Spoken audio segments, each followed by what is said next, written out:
Rejeitada em 20 entrevistas por ser mãe solteira, ela não aguentou mais. Sentou na parada, escondeu o rosto entre as mãos e chorou. Pensou que ninguém a veria. Pensou que estava sozinha. Mas o milionário passou por ali e viu tudo. E o que ele fez mudou sua vida para sempre. Apoie o canal deixando seu like e comentário e vamos para a nossa história. A 20ª entrevista tinha durado 11 minutos. Camila sabia o tempo exato porque tinha olhado para o relógio no momento em que a recrutadora cruzou os braços pela primeira vez. Aquele gesto específico, quase imperceptível, que ela já conhecia de cor depois de meses repetindo a mesma cena, em salas diferentes, com o mesmo resultado. 11 minutos. Nem café tinha sido oferecido. A mulher de frente tinha sorrido o tempo todo com aquele sorriso que não chegava aos olhos. Tinha feito as perguntas de praxe sobre experiência e disponibilidade. E quando Camila mencionou a Mel, porque sempre chegava essa pergunta, sempre, em alguma forma ou outra, quem cuida da criança quando você precisar fazer hora extra, você tem com quem deixar em caso de viagem. O sorriso tinha ficado 1 milímetro mais estreito e a entrevista tinha acabado 2 minutos depois. Não foi dito nada diretamente. Nunca era dito nada diretamente. Era sempre nós vamos entrar em contato. Era sempre obrigada pela sua visita. Era sempre aquela pausa de meio segundo antes do aperto de mão que dizia tudo que a boca não dizia. Ela tinha saído do prédio comercial no Tatuapé com o currículo dobrado dentro da bolsa, que já estava começando a desfiar na alça, os saltos que ela guardava especificamente para a entrevista, fazendo um barulho seco no piso de granito do saguão. E tinha chegado à parada de ônibus na calçada de fora, com a única intenção de esperar o 2714 e chegar na creche antes das 6 para pegar a Mel. Tinha sentado no banco de metal. Tinha colocado a bolsa no colo. Então, sem avisar, sem pedir licença, o choro tinha vindo. Não foi um choro bonito. Não tinha nada de cinematográfico naquelas lágrimas que desceram antes que ela conseguisse decidir se queria chorar ou não. Foi o choro de quem segurou por tempo demais, de quem atravessou 20 entrevistas com a coluna ereta e a voz firme e o sorriso no lugar certo, e agora, na calçada do Tatuapé, com o vento frio de junho cortando de lado, simplesmente não tinha mais onde guardar.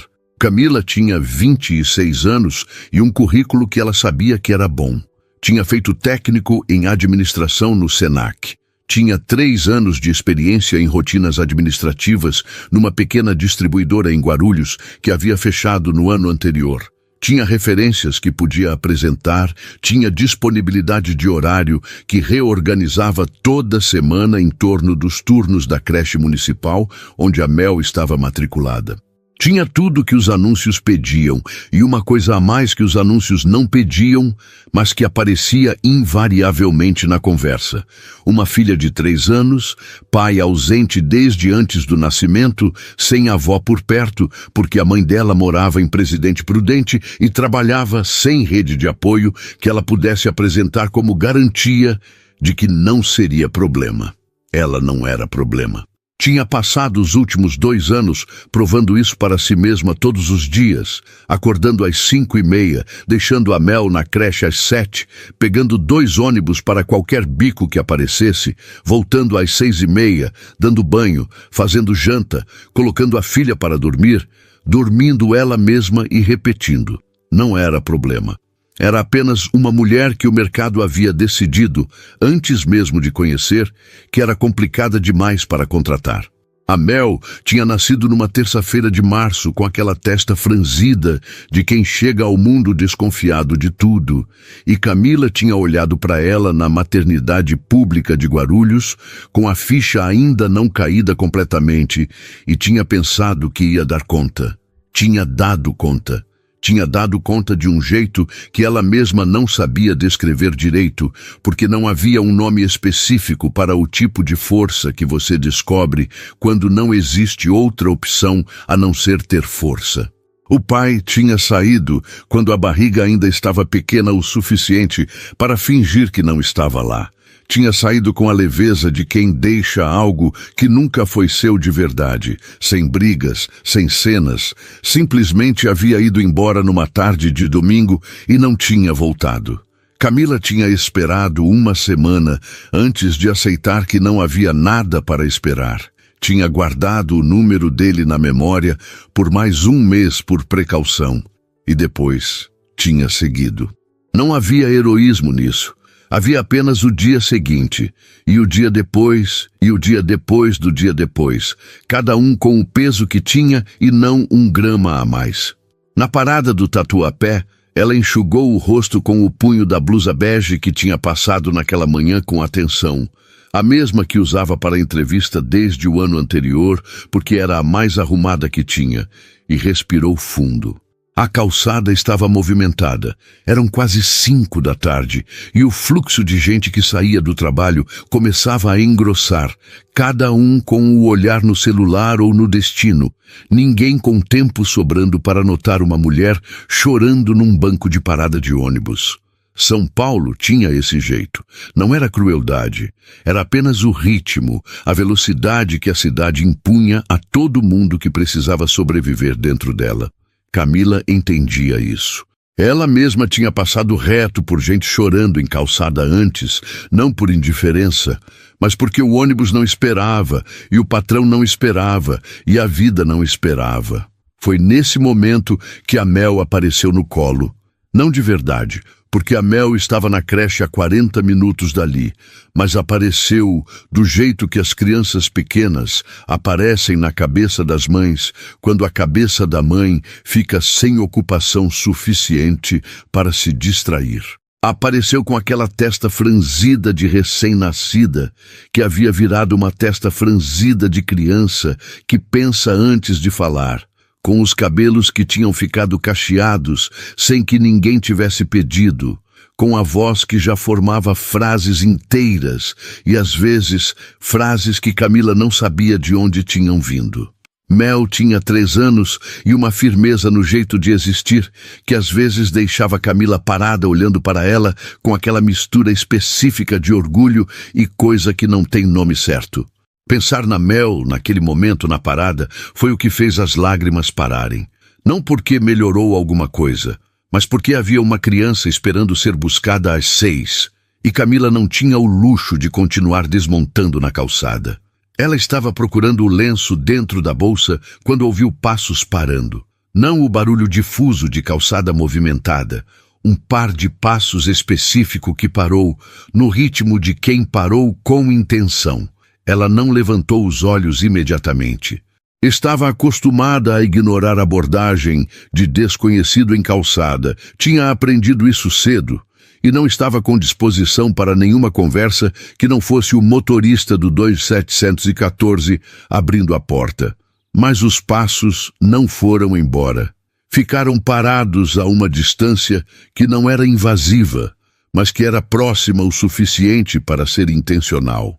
Então uma voz disse com um cuidado que ela não esperava de desconhecido em calçada de São Paulo.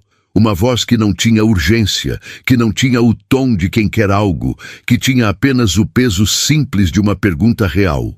Você está bem? Camila levantou os olhos. Gustavo Mendes tinha o hábito de andar. Não era academia, não era meta de passos no aplicativo do celular. Não era nada que ele pudesse explicar de forma que soasse razoável para alguém que não fosse ele. Era simplesmente que algumas decisões só vinham quando ele estava em movimento. E havia uma decisão específica que ele estava carregando fazia 3 dias sem conseguir resolver sentado numa sala de reunião ou numa cadeira de escritório ou em qualquer superfície estática que o mundo de negócios insistia em associar com produtividade. Então tinha saído a pé do seu escritório na Vila Olímpia às 2 da tarde.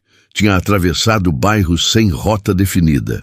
E tinha chegado ao Tatuapé de um jeito que ele só conseguiria descrever como o caminho que a cabeça escolhe quando você para de escolher por ela.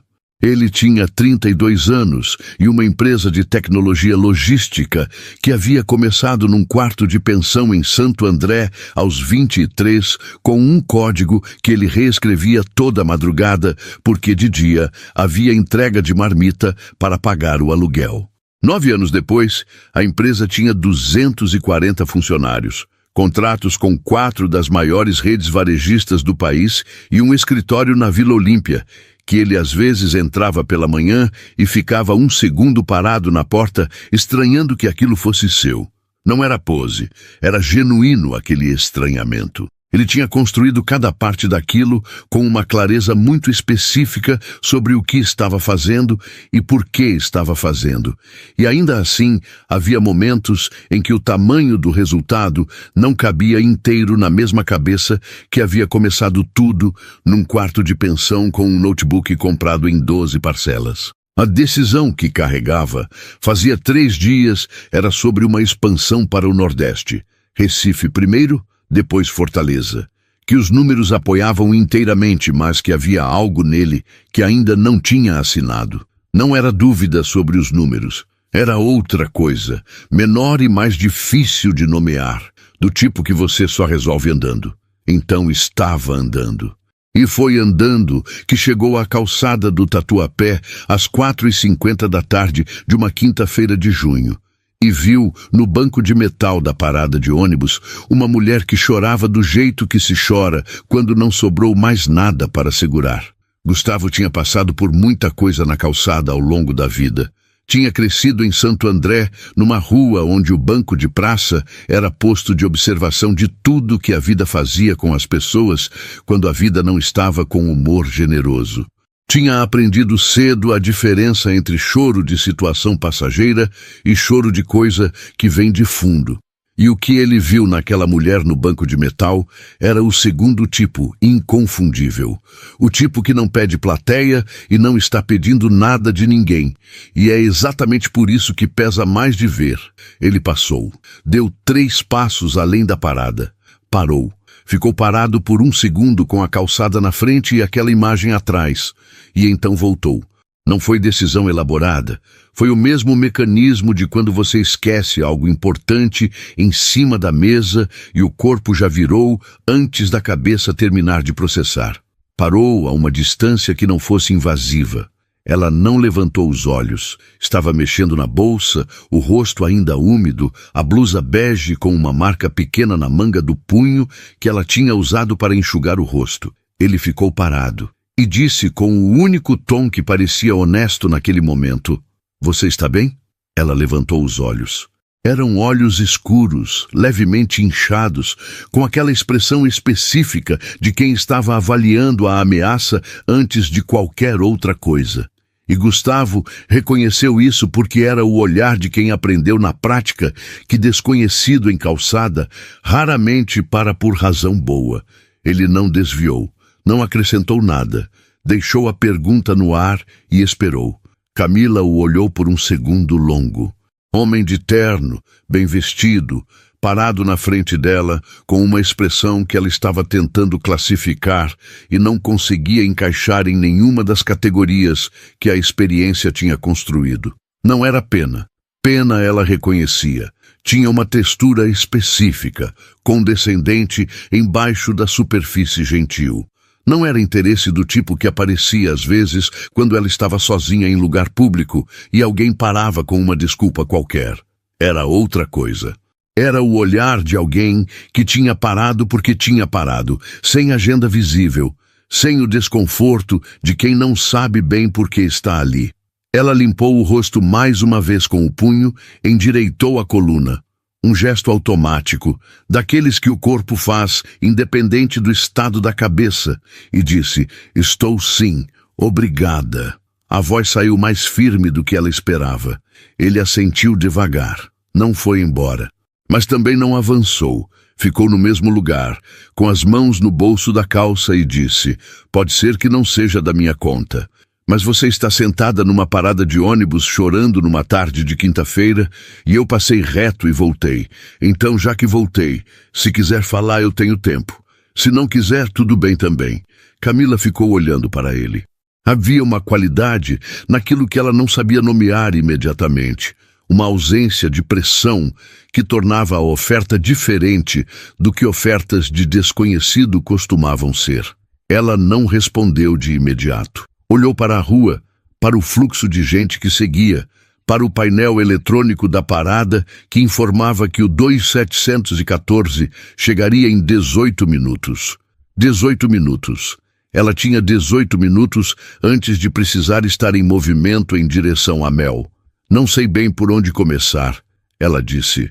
Por qualquer lugar, ele respondeu, e sentou no outro lado do banco, deixando espaço suficiente entre eles para que a distância fosse confortável. Camila olhou para aquele espaço por um segundo. Então, olhou para as mãos no colo. As unhas que ela tinha feito questão de arrumar naquela manhã, porque entrevista, pedia cuidado com detalhes, uma película de esmalte nude que havia lascado num canto durante o dia. Fui reprovada em 20 entrevistas, ela disse. Não porque não sirvo para o trabalho. Porque tenho uma filha de 3 anos, e isso, na cabeça de quem me entrevista, vira problema antes mesmo de eu abrir a boca. Ela disse isso sem tremor, com a mesma objetividade de quem já repetiu a frase internamente vezes suficientes para ela perder a irregularidade emocional. Mas havia peso nela de qualquer jeito, o tipo de peso que não some com a repetição, que fica. Gustavo ouviu sem interromper. Depois ficou quieto por um segundo, que não era o silêncio de quem não sabe o que dizer. Era o silêncio de quem está pensando de verdade no que ouviu antes de responder. Quantos anos de experiência? Ele perguntou. 3. Em rotinas administrativas, ela disse. Fui dispensada quando a empresa fechou, não por desempenho. Tenho referência. Ele assentiu. Qual era a vaga hoje? Ele perguntou. Assistente administrativa, ela respondeu. Nível médio, regime CLT, salário compatível com o que eu preciso para pagar creche e aluguel sem fazer mágica no final do mês. Ela disse isso sem vergonha, com aquela honestidade direta de quem já não tem energia para embrulhar a realidade em papel mais bonito. Gustavo olhou para ela com uma atenção que ela notou porque era diferente da atenção de entrevistador. Não estava avaliando o currículo, estava ouvindo pessoa. O 2714 apareceu no painel com 8 minutos de antecedência. Camila olhou para o aviso, depois para ele, e disse que precisava ir buscar a filha. Ele assentiu, se levantou junto com ela e disse uma coisa que ela levou o resto do dia para processar. Disse, você não é problema. Quem te tratou como problema é que tem um problema. Divisão. E depois tirou um cartão do bolso interno do paletó, segurou na direção dela sem forçar a entrega e disse, se quiser mandar currículo, manda. Não prometo nada que não posso cumprir, mas vou olhar de verdade. Camila ficou olhando para o cartão por um segundo. Pegou. Não disse obrigada imediatamente. Disse depois, quando o ônibus já estava parando, com a voz que tinha voltado ao tom de sempre, firme e sem sobra. Gustavo ficou na calçada enquanto o ônibus fechava as portas. E ficou parado ali por um tempo, depois que o ônibus foi embora, com a decisão sobre Recife e Fortaleza ainda não resolvida, mas com outra coisa ocupando o espaço que ela tinha deixado. Uma clareza pequena e específica sobre o que havia feito sentido naquela tarde. Camila ficou com o cartão dentro da bolsa por 2 dias, sem abrir a bolsa para olhar para ele. Não era a indecisão exatamente, era aquela cautela específica de quem já aprendeu que esperança tem custo e que o custo sobe na proporção direta de quanto você investe nela antes de saber se vai valer. Ela conhecia bem esse custo. Tinha pagado 20 vezes nos últimos meses, cada entrevista com seu próprio valor de entrada e seu próprio prejuízo na saída. E estava com o saldo emocional baixo o suficiente para tratar qualquer coisa nova com o cuidado de quem manuseia algo que pode quebrar. Na sexta-feira à noite, depois de dar banho na Mel e colocar ela para dormir com a história do coelho que ela pedia toda noite, sempre a mesma, sempre com o mesmo final, e Mel sempre fingindo surpresa no final como se fosse a primeira vez, Camila sentou na mesa da cozinha pequena do apartamento de um quarto no Tatuapé, colocou a bolsa na cadeira do lado e tirou o cartão. Gustavo Mendes, diretor-geral, Logmove Tecnologia. Um número de celular, um endereço de e-mail corporativo, o logo da empresa num azul escuro discreto. Ela ficou olhando para aquilo por um tempo. Depois pegou o celular, abriu o navegador e digitou Logmove Tecnologia. O que apareceu não era o que ela tinha imaginado. Tinha imaginado algo pequeno, uma empresa em fase inicial. O tipo de negócio que um homem simpático monta num quarto e chama de empresa para ter o que colocar no cartão. Não era isso. A Logmove tinha site estruturado, cases publicados, uma página de imprensa com cobertura em veículos que ela reconhecia, 240 funcionários listados no LinkedIn corporativo e contratos com nomes que ela conhecia de propaganda de televisão. Ela leu tudo com aquela atenção detalhista que havia desenvolvido em 3 anos de rotina administrativa. Leu a página de história da empresa, leu os valores, leu as descrições de cargo que estavam abertas no momento. Havia uma vaga de assistente administrativa no setor de operações, publicada há 4 dias. Ela leu os requisitos 2 vezes. Atendia todos. Ficou parada na frente do celular por um momento. Depois abriu o e-mail, anexou o currículo que ela atualizava toda semana por hábito, mesmo quando não havia vaga nova, escreveu 3 linhas diretas. Seu nome, onde tinham se encontrado, a vaga que havia identificado no site, e mandou antes de ter tempo de reescrever. Não colocou a Mel no e-mail. Não porque fosse esconder, mas porque não era informação que o e-mail pedia e ela havia aprendido, da forma mais exaustiva possível, que voluntariar essa informação antes da hora servia apenas para dar ao outro lado a chance de decidir antes de conhecer. O fim de semana passou com a Mel, ocupando cada hora disponível da forma que crianças de 3 anos ocupam horas disponíveis, com intensidade total e sem consideração pelo estado de energia de quem está do outro lado. Sábado foi pracinha, almoço, briga pelo sorvete que Camila disse que não podia comprar e comprou porque a Mel fez aquela cara que ainda não tinha defesa construída. Domingo foi mercado, roupa lavada, arroz e feijão com frango que deu para 2 dias, a história do coelho 2 vezes, porque na segunda a Mel alegou que na primeira ela não tinha prestado atenção direito. Camila atravessou o fim de semana sem abrir o e-mail mais de 3 vezes por hora, o que ela considerou um progresso razoável. Na segunda-feira de manhã, às 8h42, chegou uma resposta. Não era o e-mail automático de recebimento que ela conhecia de cor. Era uma mensagem direta do e-mail corporativo de Gustavo Mendes, que dizia: "Recebi, li. Pode vir na quarta às 10? O endereço está no site, sem mais." Ela leu 3 vezes. Depois colocou o celular virado para baixo na mesa e ficou olhando para a parede por 1 segundo. Não por drama, mas porque precisava de um momento para colocar aquilo no lugar certo dentro da cabeça. No lugar que não era esperança ainda. Era apenas próximo passo. Era apenas quarta às 10. Era apenas ver o que era antes de ser qualquer outra coisa. Respondeu: "Confirmo presença. Obrigada." E foi fazer o café. A Logmove ficava na Vila Olímpia, o que significava 45 minutos de metrô do Tatuapé com uma baldeação na Sé. Camila fez o trajeto na terça para cronometrar. Foi e voltou sem entrar no prédio, só para saber o tempo real, porque chegar atrasada em entrevista não era opção e confiar em estimativa de aplicativo de mapa não era o seu estilo. 43 minutos porta a porta se saísse às 8h15. Deixaria a Mel na creche às 7h20, pegaria o metrô às 7h35, chegaria com tempo. Ela anotou isso num papel e deixou na geladeira com ímã, do lado do lembrete de vacina da Mel, que ainda estava lá do mês anterior. Na quarta-feira, ela acordou às 5h40. Passou a blusa bege. Não, parou no meio. Pendurou de volta. Pegou a blusa azul marinho que havia comprado há 6 meses numa liquidação e usado uma vez, num aniversário de uma colega que ela mal conhecia.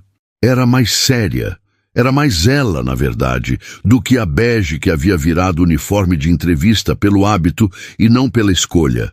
Arrumou o cabelo com mais cuidado do que de costume, não para causar impressão, mas porque havia uma diferença entre apresentar-se com descuido e apresentar-se com intenção, e ela sempre soube essa diferença. Acordou a Mel, deu café com leite e pão com manteiga, ouviu a reclamação habitual sobre ter que calçar tênis, resolveu a negociação em 2 minutos com a autoridade tranquila de quem já não se surpreende com a pauta e saiu de casa às 7h12. O prédio da Logmove tinha fachada discreta para o tamanho que a empresa tinha. Vidro escuro, placa pequena com o logo azul, uma recepção no térreo com 2 funcionários e plantas reais nos cantos. O tipo de detalhe que diz alguma coisa sobre quem toma as decisões do espaço. Camila chegou às 9h52. Deu o nome na recepção. A moça checou o sistema e disse que podia subir. 5º andar, sala de reunião 2. No elevador, ela respirou fundo uma vez, não por nervosismo exatamente, mas por aquele acerto de contas rápido que ela fazia consigo mesma antes de entrar em qualquer situação que importava. Ela sabia o que sabia, tinha o que tinha, e o que viesse depois disso era o que viesse. Gustavo estava na sala quando ela entrou, de pé ao lado da janela, com uma xícara de café na mão e o paletó jogado sobre a cadeira. O que ela notou porque era um gesto que dizia alguma coisa sobre o tipo de reunião que aquilo ia ser. Não era postura de entrevistador formal, era postura de conversa. Ele a viu entrar, colocou a xícara na mesa e disse bom dia com aquele mesmo tom de quinta-feira na calçada, sem o excesso de cordialidade que os recrutadores profissionais costumavam usar como escudo. Ela disse bom dia e sentou na cadeira que ele indicou, do lado oposto da mesa pequena. Colocou a bolsa no colo e ficou com a postura que sempre tinha, ereta, atenta, sem rigidez. Ele sentou, abriu o currículo dela que estava impresso na mesa. Ela notou que havia marcações à caneta em 2 partes, o que significava que ele tinha lido de verdade, e disse, vou ser direto porque acho que você prefere assim. Ela disse que sim, preferia. Ele disse, seu currículo é bom, 3 anos de experiência real, referência verificável, formação sólida para a vaga. Não há nada aqui que justifique 20 rejeições, a não ser o motivo que você me contou na parada.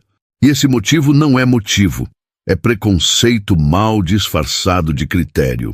Camila ouviu tudo sem desviar o olhar. Havia uma pressão atrás dos olhos que ela reconheceu e conteve. Não era hora. E ela não era o tipo de pessoa que chorava em entrevista, nem nessa que estava sendo diferente de todas as outras. Depois ele disse, tenho uma vaga aberta. Você atende os requisitos.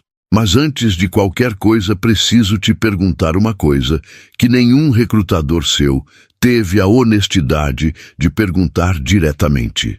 Ela esperou. Ele perguntou, o que você precisa para trabalhar bem? Não o que você acha que eu quero ouvir. O que você precisa de verdade. Camila ficou quieta por um segundo. Não foi o silêncio de quem não sabe responder. Foi o silêncio de quem nunca tinha sido feita essa pergunta e precisava de um momento para encontrar a resposta verdadeira em vez da resposta treinada. Havia uma diferença enorme entre as duas, e ela sempre soube distinguir. A resposta treinada era a que ela tinha dado 20 vezes. Sou dedicada, sou pontual, me adapto bem a qualquer ambiente, tenho facilidade para trabalhar em equipe. Respostas que eram verdadeiras, mas que não respondiam nada de concreto, que existiam para preencher o espaço que a pergunta abria sem realmente habitar esse espaço. A resposta verdadeira era outra coisa, era mais exposta. Era o tipo de coisa que você só diz quando o ambiente permite, e ela estava avaliando, naquele segundo de silêncio, se esse ambiente permitia. Decidiu que sim, não por ingenuidade, por leitura. Havia lido o currículo com marcações à caneta. Havia feito a pergunta olhando para ela, não para o papel. Havia dito preconceito mal disfarçado de critério, sem piscar. Então ela respondeu. Disse, preciso de um horário de entrada que me permita deixar minha filha na creche antes de vir. A creche abre às 7, fica a 12 minutos daqui de metrô. Então, se a entrada for às 8h30, consigo chegar no horário com margem. Preciso sair no horário combinado, porque a creche fecha às 6, e atraso gera multa que eu não tenho como pagar. Se houver necessidade de hora extra eventual, preciso de aviso com antecedência mínima de um dia para organizar. Não preciso de favor, preciso de previsibilidade. São coisas diferentes. Ela disse tudo isso no mesmo tom, direto, sem pedir desculpa por nenhuma das palavras, sem o encolhimento que ela tinha percebido em si mesma nas últimas entrevistas, quando o assunto da Mel aparecia e ela automaticamente diminuía o volume da voz, como se estivesse admitindo algo errado. Gustavo ouviu tudo. Ficou quieto por um segundo depois que ela terminou. O mesmo tipo de silêncio dela, de quem está processando de verdade. Então disse, entrada às 8h30, saída às 6 menos 5 para você pegar o metrô. Hora extra com aviso de 24 horas, exceto emergência real. E emergência real é coisa rara aqui. Isso funciona para você? Ela disse que funcionava. Ele assentiu e abriu uma pasta na mesa com 2 documentos que ele colocou na direção dela. A descrição da vaga com os detalhes de remuneração e benefícios, e um organograma simples do setor de operações, mostrando onde a posição se encaixava. Camila olhou para os números. Era mais do que ela tinha pedido internamente como meta. Não muito mais, mas o suficiente para que aluguel, creche e conta de luz coexistissem no mesmo mês sem mágica, com uma margem pequena que ela já estava calculando onde guardar. Tenho uma pergunta, ela disse. Ele disse, pode perguntar. Ela disse, por que você voltou na parada? Das pessoas que passaram, você foi a única que voltou. Quero entender o critério. Gustavo ficou olhando para ela por um segundo com uma expressão que ela não conseguiu classificar imediatamente. Não era surpresa, era mais próximo de reconhecimento, como se a pergunta confirmasse algo que ele já havia concluído. Então disse, cresci em Santo André. Minha mãe criou eu e meu irmão sozinha depois que meu pai foi embora, trabalhando em limpeza de escritório em 2 turnos. Eu vi ela sentar em banco de parada, muitas vezes, com aquele mesmo jeito que você estava sentada, não pedindo nada, não esperando nada de ninguém, só tentando reorganizar antes de continuar. Nunca ninguém parou. Eu sempre me lembrei disso. Camila ouviu aquilo e ficou quieta. Havia uma pressão atrás dos olhos de novo, mais forte dessa vez, mais difícil de conter. E ela conteve do mesmo jeito, com aquela musculatura interna que havia ficado forte de tanto uso. Obrigada por me contar isso, ela disse. E havia no tom dela um peso que era diferente de cortesia. Era o peso de quem recebeu algo real e reconheceu o valor disso. A conversa durou mais 40 minutos. Gustavo apresentou o setor, explicou as rotinas, mostrou o sistema que ela usaria. Diferente do que ela conhecia, mas com uma lógica que ela acompanhou sem dificuldade, fazendo perguntas nos pontos certos, o que ele notou porque havia uma diferença entre quem pergunta para parecer interessado e quem pergunta porque identificou uma lacuna real. Ela conhecia os 2 tipos de pergunta e fazia o segundo. No final, ele disse que precisava de um dia para finalizar o processo interno, referência e documentação, e que ela receberia uma ligação até quinta-feira. Ela disse que estava à disposição, pegou a bolsa, agradeceu com o aperto de mão firme que sempre dava, independente do resultado, e foi embora. No metrô de volta, espremida no vagão do meio-dia, que estava mais vazio do que o de horário de pico, mas ainda assim cheio o suficiente para não ter onde sentar, Camila ficou de pé, segurando a barra, e deixou o pensamento correr. Não na direção do resultado. Tinha aprendido a não investir nisso antes da hora. O custo era alto demais. Deixou correr na direção do que havia acontecido naquela sala. Havia sido tratada como profissional do início ao fim. A Mel havia sido mencionada, por ela com clareza, sem desculpa, e a resposta havia sido um horário e uma política de hora extra, não uma pausa de meio segundo antes do aperto de mão. Havia sido perguntada o que precisava para trabalhar bem, e a resposta havia sido recebida como informação útil, não como lista de exigências problemáticas. Eram coisas que deveriam ser normais, não eram normais. E o fato de não serem normais, de ela sentir aquilo como exceção e não como padrão, era uma informação sobre o mundo que ela já sabia, mas que naquele vagão de metrô pesou de um jeito específico, concreto, com o peso das 20 entrevistas anteriores atrás dele. Buscou a Mel na creche às 5h40. A Mel saiu correndo com um desenho na mão. Um conjunto de círculos e linhas que ela explicou ser um cachorro, embora a explicação não tivesse tornado a imagem mais reconhecível. Camila pegou o desenho com o cuidado que se pega coisa importante, dobrou e colocou na bolsa, e pegou a filha no colo no caminho de volta. A Mel cheirava a tinta guache e biscoito, combinação específica da creche que Camila havia aprendido a associar com o fim do dia.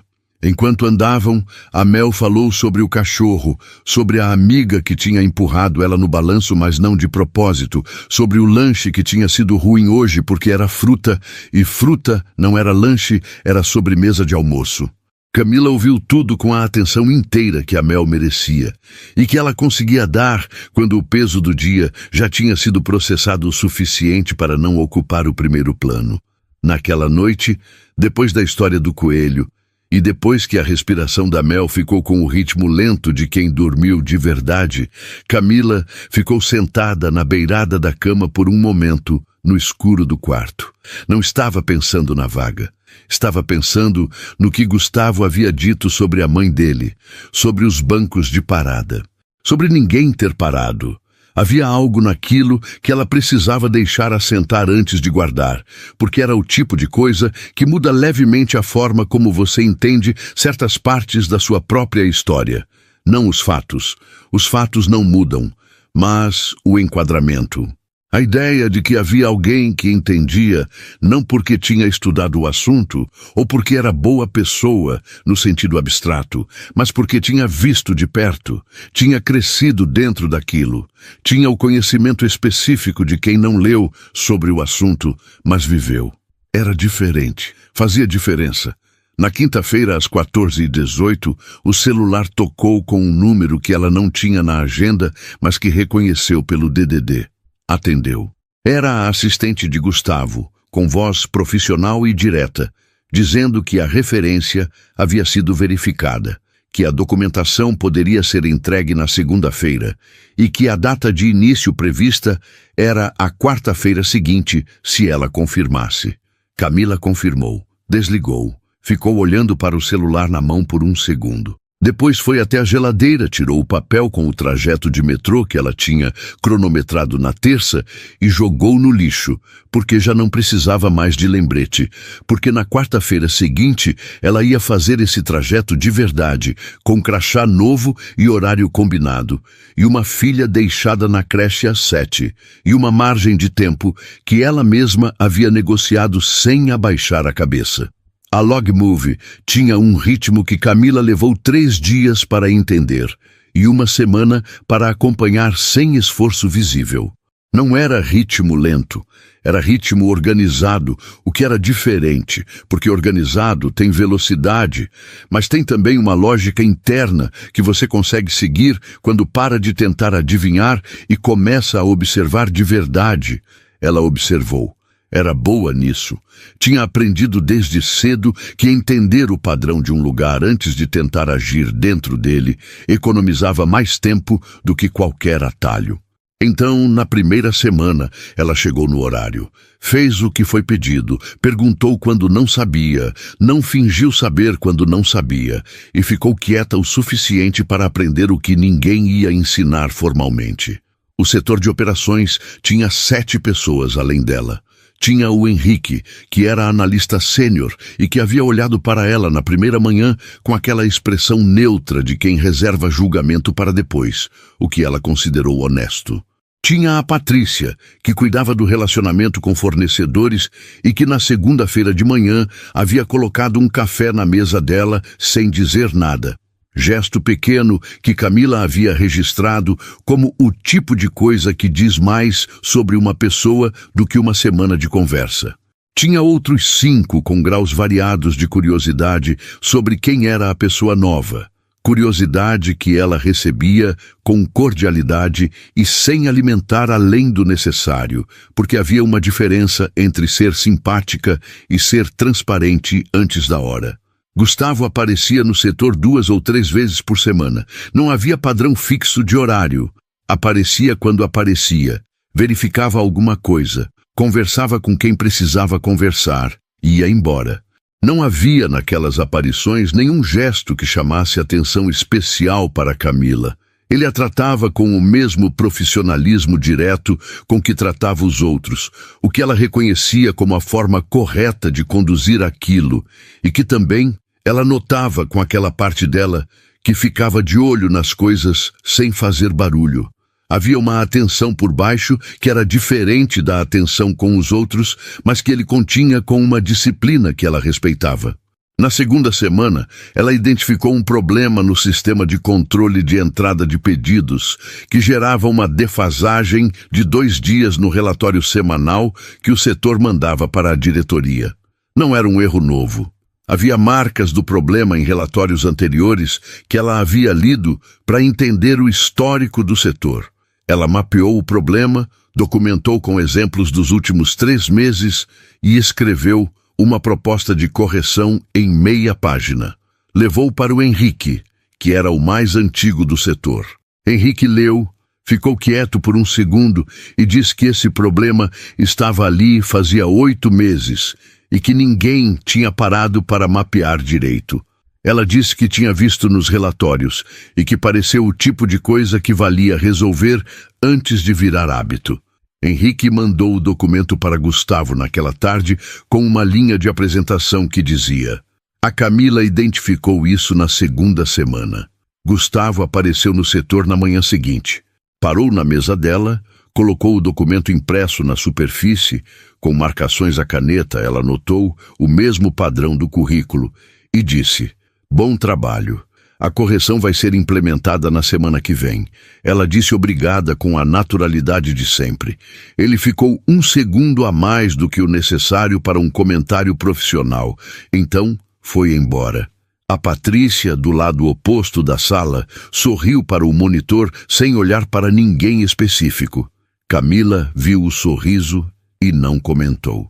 A Mel estava se adaptando ao novo ritmo, com aquela capacidade específica de crianças pequenas, de reorganizar a rotina sem precisar entender os motivos. Aceitava o horário novo, aceitava o trajeto novo, e havia desenvolvido uma opinião firme sobre qual barraca de pastel ficava perto da estação de metrô que elas passavam às sextas-feiras, quando Camila saía mais cedo. A opinião era que o pastel de queijo daquela barraca específica era o melhor do mundo. Afirmação que a Mel fazia com a convicção de quem tem dados suficientes para sustentar a tese, embora os dados se limitassem a 2 visitas. Camila comprava o pastel às sextas. Era o tipo de ritual pequeno que constrói a semana por dentro. Foi numa tarde de quinta-feira da 3ª semana, com a cidade lá fora, num daquele calor seco de agosto que São Paulo guarda para quando você menos espera, que Gustavo parou na mesa dela sem documento na mão e sem pauta profissional visível. Ela estava finalizando um relatório e levantou os olhos quando ouviu os passos pararem. Havia aprendido o ritmo dos passos dele da mesma forma que aprende qualquer coisa que passa a importar, sem perceber que está aprendendo. Ele perguntou se ela tinha 1 minuto. Ela disse que tinha. Ele sentou na cadeira vazia ao lado da mesa. Não puxou para a frente dela. Ficou ao lado, ombro a ombro com a mesa, o que mudava levemente a geometria da conversa de formal para outra coisa. Perguntou como estava sendo, não no sentido de checagem de desempenho, no sentido real, com o peso real da pergunta que ela reconhecia agora, porque já tinha ouvido antes, naquela sala do 5º andar na primeira semana. Ela disse que estava bem, que o ritmo estava fazendo sentido, que o Henrique havia sido mais receptivo do que ela esperava, que a Patrícia era o tipo de colega que facilita a adaptação sem fazer disso um projeto. Ele ouviu. Depois ficou quieto por um segundo e disse uma coisa que ela não estava esperando. Disse que a mãe dele havia morrido 2 anos atrás. Disse isso com o tom de quem conta uma coisa que tem contexto, não de quem desabafa, com a contenção de quem fala do que importa com cuidado, justamente porque importa. Disse que a mãe nunca tinha parado de trabalhar em 2 turnos, mesmo depois que a empresa havia crescido o suficiente para ele poder pagar tudo que ela precisasse, porque ela não aceitava, porque havia uma dignidade no trabalho dela que ela não estava disposta a trocar por conforto passivo. E disse que quando viu Camila na parada do Tatuapé, havia reconhecido alguma coisa que não era pena e não era projeção, era respeito. O tipo que você sente por quem está de pé, mesmo quando não precisava mais estar. Camila ouviu tudo sem interromper. Havia uma pressão atrás dos olhos que ela conhecia bem e que desta vez ela deixou chegar um pouco mais perto da superfície antes de conter. Não porque estava perdendo o controle, mas porque havia algo naquele momento que pedia que ela não fosse completamente impermeável. Quando ele terminou, ela ficou quieta por um segundo. Depois disse: "Minha mãe mora em Presidente Prudente. Trabalhou a vida inteira em caixa de supermercado. Nunca reclamou de nenhum turno, nunca chegou atrasada, nunca pediu nada que não fosse o que merecia. Eu aprendi o que sei sobre trabalhar direito observando ela. Não foi aula, foi convivência. E quando o mercado me trata como problema por ser mãe, o que eu sinto não é só cansaço. É uma ofensa a tudo que ela me ensinou sem saber que estava ensinando." Ela disse isso com voz firme, olhando para ele, sem o tremor que a emoção às vezes colocava na voz quando ela não estava esperando. Gustavo a ouviu com aquela atenção direta que não avaliava, não classificava, que simplesmente via.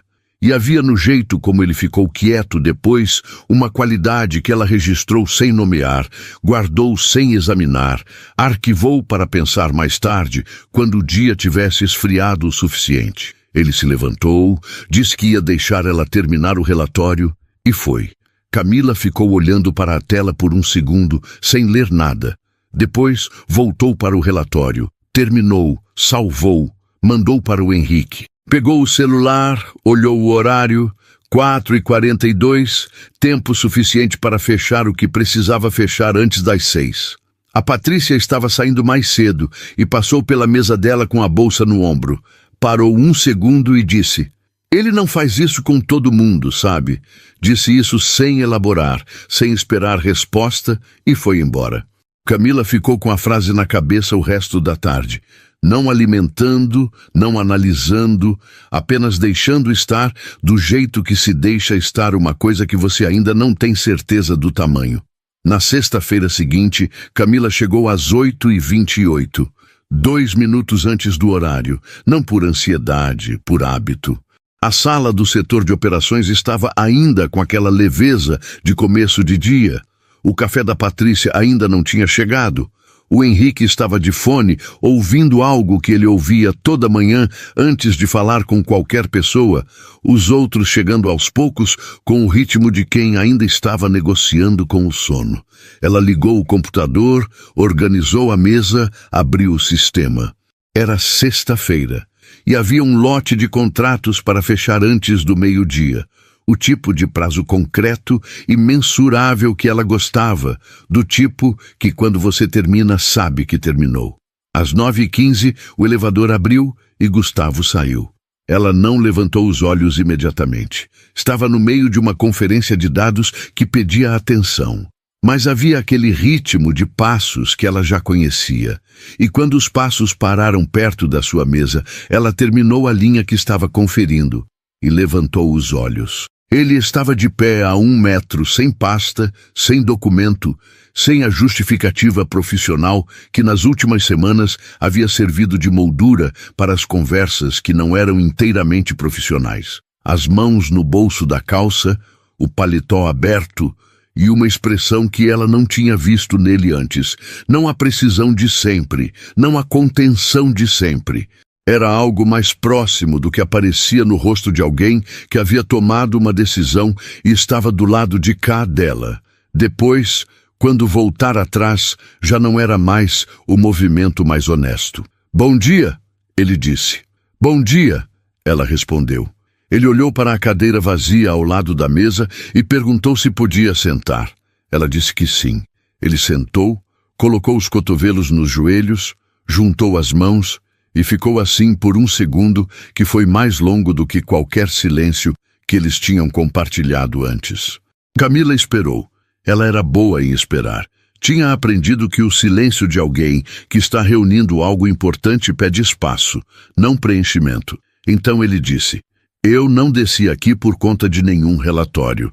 Ela já sabia disso. Mas ouvir ele dizer foi diferente de saber. Ela ficou quieta. Ele continuou: "Há algumas semanas eu percebo que faço escolhas que não são inteiramente profissionais. Escolhas de horário, de trajeto dentro do prédio, de onde fico parado quando tenho mais de uma opção de lugar para ficar. E eu não sou o tipo de homem que age sem entender o que está fazendo. Então fiquei um tempo entendendo." Ele parou. Olhou para ela de frente com aquela atenção direta que não desviava. "E entendi", ele disse. Camila sentiu o coração bater num ritmo que ela reconheceu. Não de medo. De algo maior e mais difícil de segurar do que medo. Ficou quieta por um momento que não foi incômodo. Deixou o silêncio ter o tamanho que precisava ter. Ele disse: "Eu gostaria de te convidar para jantar. Não como diretor, não como a pessoa que te contratou, como alguém que quer te conhecer fora daqui, se você quiser ser conhecida." E havia na forma como ele disse isso, sem pressão, sem a urgência de quem precisa de resposta imediata, com a abertura de quem fez uma pergunta real e está disposto a receber qualquer resposta real. Algo que ela reconheceu como raro. Coisas raras pediam coragem para ser aceitas. Ela havia aprendido isso do jeito mais difícil e não estava disposta a deixar o hábito de se proteger falar mais alto do que o que era verdadeiro. Mas havia uma coisa que ela precisava dizer antes. Uma coisa que não era condição. Era informação, do tipo que a pessoa do outro lado merecia ter antes de qualquer decisão. Ela disse: "Você sabe que eu venho com a Mel. Não é uma parte de mim que fica em casa enquanto o resto está aqui. Ela é tudo junto comigo em qualquer contexto, em qualquer horário. Isso não muda." Gustavo não hesitou. Não houve pausa de meio segundo. Não houve o estreitamento de sorriso que ela conhecia de cor. Ele disse: "Eu sei. E quando eu digo que quero te conhecer, sei o que isso significa. A Mel faz parte do que você é. Não é detalhe, não é complicação. É parte." Camila ouviu aquilo e ficou olhando para ele por um tempo que ela não teria conseguido medir. Havia tantas camadas naquele momento que ela não sabia por qual começar. Havia alívio, o tipo pesado, que dói um pouco quando chega porque você não percebeu o quanto estava segurando. Havia uma confusão honesta e boa, do tipo que aparece quando algo que você havia protegido com cuidado por muito tempo encontra um lugar que parece seguro o suficiente para parar de proteger tanto. E havia, embaixo de tudo isso, algo mais simples e mais claro do que qualquer uma das outras camadas, a certeza quieta de que queria. Não por gratidão, não pela sequência dos acontecimentos, não pelo que ele havia feito ou deixado de fazer. Por ele, por essa mistura específica de precisão e silêncio e atenção real, e uma mãe que havia trabalhado 2 turnos e um banco de parada que ele nunca tinha esquecido. Ela disse: "Eu aceito." E não havia em sua voz nem pressa, nem recuo. Havia apenas a honestidade de sempre, apontada para dentro, para o que ela de fato sentia. Gustavo ficou olhando para ela, e então sorriu de verdade. Não o sorriso contido de reunião, não o sorriso profissional de quem conduz conversa com habilidade. Foi um sorriso que mudava o rosto inteiro, que mostrava uma versão dele que poucos conheciam, e Camila pensou que havia algo muito certo em estar entre esses poucos. Ele perguntou se ela preferia sábado. Ela disse que sábado a Mel ficava com a vizinha que adorava a menina e que cobrava em brigadeiro, não em dinheiro, o que tornava o arranjo sustentável. Ele sorriu de novo, dessa vez menor, mais interno, do tipo que aparece quando algo surpreende de um jeito bom. Perguntou se havia algum lugar que ela gostasse. Ela pensou por um segundo genuíno e disse que gostava de lugar com comida de verdade, sem nome difícil no cardápio, do tipo que você come e sabe o que está comendo. Ele disse que conhecia um lugar exatamente assim no Tatuapé. Ela ficou quieta por um segundo. No Tatuapé, ela repetiu. Ele disse, perto da parada onde você estava sentada naquela quinta-feira. Achei que fazia sentido. Camila olhou para ele e, pela primeira vez em muito tempo, sentiu o riso vir de um lugar fundo e verdadeiro. Não o riso polido de ambiente profissional, o riso de verdade, curto e limpo, do tipo que aparece quando algo é simultaneamente inesperado e completamente certo. Eles combinaram o horário. Ele foi embora. E quando o elevador fechou e o setor voltou ao seu ritmo normal, de teclados e telefones, Camila ficou de pé por um momento ao lado da própria mesa, as mãos levemente apoiadas na superfície, olhando para a janela. São Paulo, lá fora, estava com aquela luz de sexta-feira que chegava de lado e deixava os prédios com sombra e brilho ao mesmo tempo. Ela ficou olhando por um tempo. Pensou na mãe em Presidente Prudente, no caixa de supermercado, nos turnos que nunca reclamou. Pensou nas 20 entrevistas. Pensou no banco de metal do Tatuapé, no choro que havia vindo sem avisar, no par de passos que havia parado quando todos os outros tinham passado reto.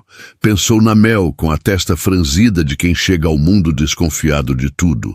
E que havia crescido com aquela firmeza no jeito de existir, que às vezes deixava Camila parada, olhando para ela, sem conseguir descrever direito o que sentia.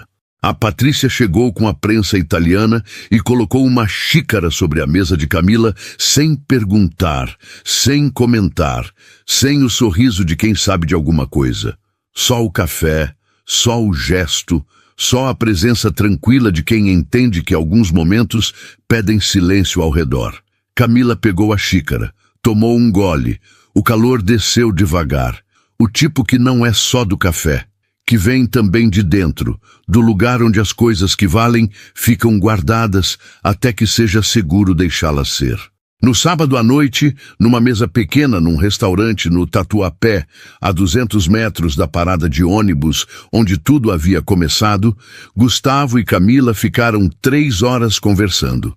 Sobre Santo André e Presidente Prudente, sobre mães que trabalharam sem parar e ensinaram sem saber que ensinavam, sobre empresas construídas do zero e creches que fecham às 6, sobre a Mel e o pastel de queijo e a história do coelho que tinha sempre o mesmo final. A cidade lá fora seguia o seu ritmo indiferente, mas ali dentro o ritmo era outro. Era o ritmo de 2 pessoas que haviam chegado até aquela mesa por caminhos que não tinham sido fáceis e que sabiam, cada um do seu jeito, reconhecer quando algo vale o que custou. Na segunda-feira seguinte, Camila chegou às 8h28. Como sempre. O Henrique estava de fone, a Patrícia ainda não tinha chegado, o café da máquina tinha gosto de plástico. Ela ligou o computador, organizou a mesa, abriu o sistema, e havia no jeito como ela fez tudo isso, nos mesmos gestos de sempre, na mesma disciplina de sempre, algo que era igual e ao mesmo tempo completamente diferente.